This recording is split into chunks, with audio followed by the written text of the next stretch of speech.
This year, I finally tried spatchcocking a turkey after watching Chef John's 1-hour turkey, where he said, "Don't be fooled by the hairy arms. I'm not that strong." Well, I definitely don't have hairy arms or his strength.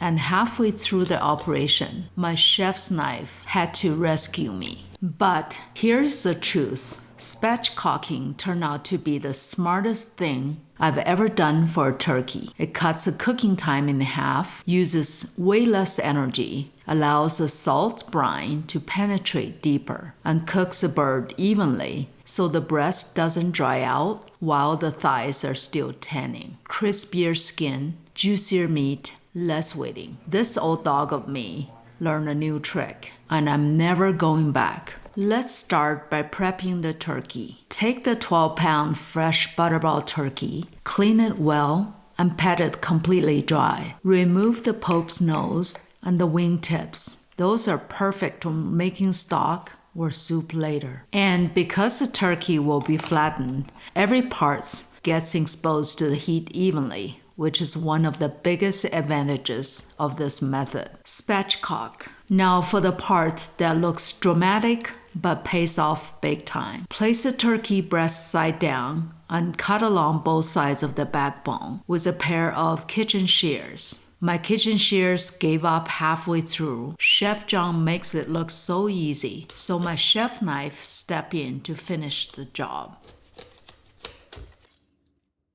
Make a small cut in the cartilage right above the breastbone, then press firmly until the turkey flattens. This is the moment the magic happens. A flat turkey means more surface area for seasoning, more exposure to heat, and faster, more even cooking. Season the underside with half of the sea salt. Flip it over and season the skin side with the rest. I refrigerated mine uncovered for 2 nights. Drying brining like this pulls moisture to the surface, melts the salt, and draws it deep into the meat. That's why spatchcock turkey tend to be juicier. The seasoning works more efficiently because the bird is opened up. Preheat your oven to 450 degrees Fahrenheit and place your rack in the upper center. Set the turkey on a roasting rack inside of the pan. Because the turkey is flattened, heat circulates evenly, so you won't need to baste constantly or rotate pans. Roasting for an hour and 20 minutes. During the first temperature check at an hour mark, where the thigh is almost done, brush the skin lightly with the melted butter to help it brown beautifully. Carve. Let the turkey rest for at least 15 minutes. Then remove the legs and thighs. Remove the wings. Cut down the center to separate the breast halves. Slice each breast into 1-inch pieces. For plating, thigh meat in the center, breast slices on the left and right,